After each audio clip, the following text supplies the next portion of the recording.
নমস্কার, মিতার আদুরে রান্নাঘরে সকলকে জানাই সুস্বাগতম। আজ আমি তৈরি করে দেখাচ্ছি সাবুর কাটলেট। এই জন্য লাগছে আমার জল ঝরানো সাবু সেদ্ধ, গ্রেটেড করা আলু, পেঁয়াজ কুচি, ক্যাপসিকাম কুচি, নারকেল কুচি, লঙ্কা কুচি, ময়দা, বিস্কুটের গুঁড়ো, নুন, ভাজা মশলা, গোলমরিচ ও গরম মশলার গুঁড়ো। প্রথমে আমি একটি পাত্রে জল ঝরানো সাবু, গ্রেটেড আলু,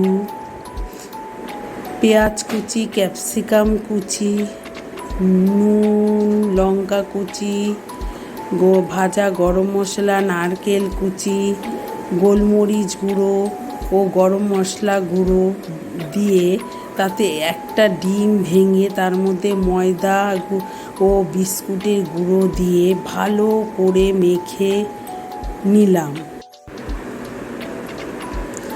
তারপর হাতে তেল মেখে ছোট ছোট বলের আকার করে আমি কাটলেটগুলো গড়ে নিলাম। গ্যাস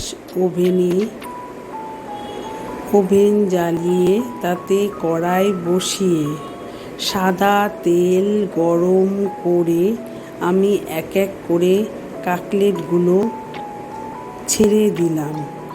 খুব অল্প আছে কাটলেটগুলো এপিঠ ওপিঠ করে ভালো করে লাল লাল করে ভেজে তুলে নিলাম। এইভাবে তৈরি হয়ে গেল আমার সাবুর কাটলেট।